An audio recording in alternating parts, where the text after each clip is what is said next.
नमस्कार, माझं नाव योगेश जनार्दन चिले. मी महाराष्ट्र नवनिर्माण सेनेचा प्रवक्ता आहे आणि पनवेलला महानगर अध्यक्ष आहे. मित्रांनो, तुम्हा सगळ्यांना माहिती आहे, काल शरद पवार गटाचे राष्ट्रवादीचे आमदार श्री जितेंद्र आव्हाड यांनी प्रभू श्रीरामांबद्दल एक वाक्य वापरलं होतं की राम हे मांसाहारी होते, ते शाकाहारी नव्हते. ते क्षत्रिय असल्यामुळे मांसाहारीच होते ते, आणि त्यांचा आदर्श ठेवून आम्ही मटण खातो.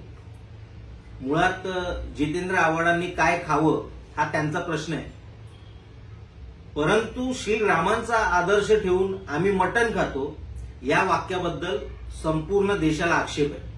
कारण प्रभू श्रीराम हे संपूर्ण देशाचे आराध्य दैवत आहेत. त्यामुळे त्यांच्याबद्दल बोलताना जितेंद्र आव्हाडांनी खरं तर अभ्यास करून बोलणं अपेक्षित होतं. तसं झालेलं नाही आणि तसं कधीच त्यांच्या बाबतीत होत नाही. ते सतत असंच काहीतरी कॉन्ट्रोवर्शियल बोलत असतात. त्यांना ते प्रसिद्धीमध्ये राहायचं असतं, ती आवड आहे त्यांची, आणि त्याच्यासाठी ते वाटेल ते बरवू शकतात. आता ते जे बोलले त्याच्याबद्दल त्यांनी काही संदर्भ दिलेले नाही, परंतु राम खरंच मांसाहारी होते की शाकाहारी होते याचा अभ्यास करताना काही संदर्भ माझ्या समोर आले. ते मी आज तुमच्या समोर मांडतोय. तुम्ही स्वतः विचार करा आणि सांगा की राम खरंच शाकाहारी होते की मांसाहारी होते. आणि जितेंद्र आव्हाड जे बोललेत यामागे त्यांचा अभ्यास आहे की फक्त त्यांना बरळायचं होतं, भुंकायचं होतं म्हणून ते भुंकले. आता याच्याबद्दल राम मांसाहारी होते याच्याबद्दल ज्यावेळी बोललं जातं, काही लोकांकडून सांगितलं जातं राम मांसाहारी होते, तर ते का होते याच्यासाठी ते राम वनवासाला असताना त्यांनी जे हरण मारलं होतं सीतामाईच्या सांगण्यावरून, त्या हरणाचा संदर्भ दिला जातो. मुळात असं होतं की श्रीरामांनी ज्यावेळी सीतामाई बोलल्या की मला ते हरण आवडलेलं आहे, ते हरण तुम्ही मला आणून द्या, त्यांनी मारा असं सांगितलं नव्हतं. ही पहिली गोष्ट. ते मला आणून द्या असं त्यांचं म्हणणं होतं. त्यावेळी श्रीरामांनी त्यांना समजवलं होतं की ते छोटं लहान बच्चा आहे, अजून मूल आहे लहान ते, आणि आईशिवाय ते राहू शकत नाही, तर तू उगाच त्याला आणायचा हट्ट करू नकोस. तेव्हा सीतामाईंनी म्हटलं की नाही, मला ते लहान हवंय मूल, मला इथे जंगलामध्ये माझ्या सोबत कोणीतरी हवंय, मी एकटी असते बऱ्याच वेळा, जोपर्यंत त्याची आई येत नाही तोपर्यंत ते माझ्याकडे राहू दे. त्याची आई आली की मी त्या पिल्लाला सोडून देईल, ते त्याच्या आई बरोबर जाईल. मग रामांचा नाईलाज झाला आणि ते त्या हरणाच्या मागे लागले. आता हरणाच्या मागे लागल्यावरती त्यांनी बघितलं हरण अचानक गायब होत होतं, पुन्हा ते येत होतं, पुन्हा गायब होत होतं, पुन्हा येत होतं. त्यावेळी श्रीरामांच्या लक्षात आलं की हे साधं सुद्धा हरण नसून हे मायावी हरण आहे, आणि हा कोणता तरी राक्षस आहे ज्याने मायावी रूप घेऊन आपल्या समोर ते आलेले आहे. त्यामुळे श्रीरामांनी त्याला पकडलं नाही, त्याला मारलं, आणि त्याला मारणं गरजेचं होतं. श्रीराम हे सगळं जाणत होते, तरीही तो त्यांचा जो अवतार होता हा मनुष्य प्राण्याचा अवतार होता. त्यामुळे त्यांनी मनुष्यासारखंच वागणं अपेक्षित होतं, म्हणून त्यांनी त्या हरणाचा त्यावेळी वध केला. आता हरण मारलं याचा अर्थ ते खाण्यासाठी मारलं असं होत नाही. रामायणामध्ये असं कुठेही लिहिलेलं नाही की ते जे हरण मारलं हे श्रीरामांनी खाण्यासाठी मारलं होतं. नाही, ते हरण मारलं की अंगावरती त्यावेळी दक्षिणेकडच्या राज्यांमध्ये एवढी थंडी आजही नसते, त्यावेळी नव्हती. त्यामुळे एखादा प्राणी मारून त्याचं वस्त्र म्हणून वापर करण्याची पद्धत आपल्याकडे दक्षिणेत पूर्वी नव्हती, आजही नाही. उत्तरेकडे ही पद्धत होती, कारण उत्तरेकडे खूप मोठ्या प्रमाणावरती वातावरण थंड असतं थंडीच्या दिवसांमध्ये. आणि त्यावेळी जे हा जो काही वनवास झालेला आहे, हा वनवासाचा कालावधी हा दंडकारण्यामध्ये आणि आपल्या आता नाशिकचा जो भाग आहे पंचवटी वगैरे त्या ठिकाणी झालेला आहे. इथे उत्तरेच्या मानाने थंडी नसेल, राम उत्तरेतून आले होते हे लक्षात ठेवा. दक्षिणेमधली थंडी ही सहन करण्याजोगी होती, आणि वनवासाला येताना रामांना माहिती होतं की आपण जी वस्त्र परिधान करणार आहोत त्याच्यामध्ये थंडीचा मुकाबला करण्याचं सामर्थ्य नाही, परंतु ज्या प्रदेशात आपण आता जातो आहोत तिथे उत्तरे एवढी थंडी नव्हती. एक, आता वनवासाला हे वनवासात असताना घडलेलं आहे, परंतु वनवासाला जातानाच श्रीरामांनी, आम्ही का म्हणतोय की हरण मारलं याचा अर्थ ते मांस म्हणून प्राशन करायचं, सेवन करायचं होतं म्हणून हरण मारला असं होत नाही. असं का सांगतोय? कारण रामायणामध्ये ज्यावेळी श्रीराम हे वनवासाला निघाले त्यावेळी त्यांनी एक प्रतिज्ञा केलेली आहे. ती प्रतिज्ञा काय आहे? चतुर्दश ही वर्षांनी वत्स्यामी विजने वने मधु मूल फलय जीवन हित्वा मुनिवर आमिषम. म्हणजे काय? मी अरण्यात एका ऋषीसारखे 14 वर्ष कंदमुळे, फळे आणि मधाचा वापर आहारात करेन. ते कुठे म्हटलंय का? त्यांनी प्रतिज्ञा केलेली आहे, मी माझ्या पुढच्या पूर्ण वनवासामध्ये फक्त कंदमुळे, फळे आणि मधाचाच आहारात वापर करेन. आता हा एक श्लोक आहे का? तर नाही.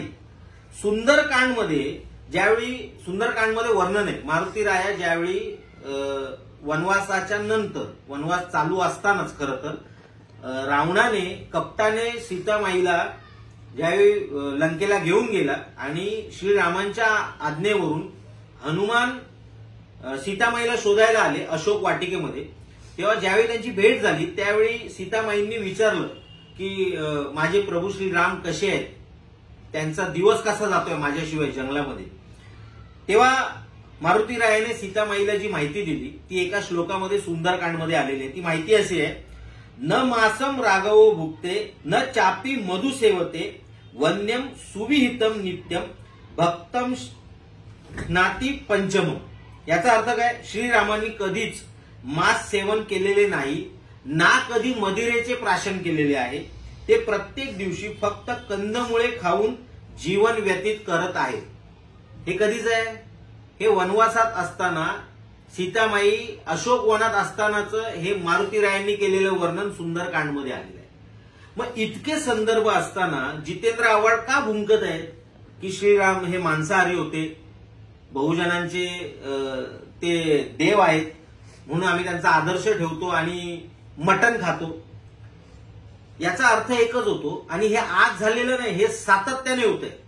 ज्यांचे नेते माननीय शरद पवार हेच हिंदूंच्या प्रत्येक सणाला ज्या कुठे कुठे ठिगळ लावत असतात, तर त्यांची ही जी चांडाळ चौकडी आहे ती सुद्धा तसंच वागणार. मागे नाही का माननीय शरद पवारांनी मुद्दाम म्हटलं होतं, जेव्हा त्यांना पत्रकारांनी विचारलं की तुम्ही श्रीमंत दगडूशेठ हलवाईंच्या गणपतीला का नाही गेलात मंदिरात, मुद्दाम म्हटलं त्यांनी की मी मटण खाल्लं होतं म्हणून गेलो नव्हतो. ते दुसरं कोणतंही कारण देऊ शकत होते, परंतु हिंदूंच्या भावना दुखवायच्याच आहे आम्हाला. ह्याच आपल्या राष्ट्रवादीच्या अमोल मिटकरींनी हिंदूंच्या कन्यादान विधीवरती काय अश्लील टिप्पणी केलेली तुम्हाला सगळ्यांना माहितीये. या चांडाळ चौकडीला सवयच आहे. आता अमोल मिटकरी बीजेपीच्या वळचणीला गेलेत म्हणून कदाचित हिंदूंवरती बोलत नसतील. आजही शरद पवार गटामध्ये असते तर असेच भुंकले असते. जितेंद्र आव्हाडांनी जे वाक्य बोलले ते कसं योग्य हे पटवण्यासाठी आज अमोल मिटकरी बसले असते ना तिथे. बरं, या आव्हाडांनी तरी काय केलं? त्यांना माहितीये 22 तारखेला समस्त हिंदूंचा, आम्हाला समजा मला मोदी आवडत नाही, मला मोदींचं कुठलंच कार्य आवडत नाही, मला भाजप सुद्धा आवडत नाही, परंतु जेव्हा श्रीरामांच्या प्राणप्रतिष्ठापनेचा मूर्तीचा विषय येतो त्यावेळी मी भाऊक होतो. तुम्ही आमच्या भावनांना ठेच कसे पोहोचवू शकता? तुम्हाला हेच दिवस मिळाले का?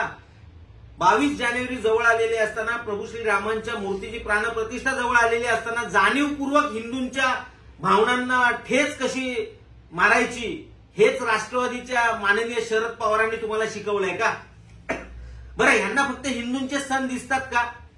दहीहंडी आली, दहीहंडी मोठी करायची नाही, उंचीची मर्यादा घातली पाहिजे. गणपती आले, लगेच तुमचं जलप्रदूषण सुरू होतं. दिवाळी आली, तुमची वायू प्रदूषण सुरू होतात. हिंदूंच्या देवांना बळी प्रथा योग्य नाही, बंद करायची. आम्ही बंद केली, आम्हाला कळलं योग्य नाही. पण बकरी ईदच्या दिवशी जितेंद्र आव्हाड मुंबऱ्यामध्ये जाऊन का भुंकत नसतात? बकरी ईद योग्य नाही, बकऱ्या मारणं योग्य नाही, मेंढे मारणं योग्य नाही, या कसल्या खुळचट सण घेऊन बसल्यात. तिथे तुमची हिंमत कुठे जाते? तिथे तुम्हाला मुंबऱ्याच्या सगळे जे काही मतदार आहेत त्यांची मतं हवी असतात.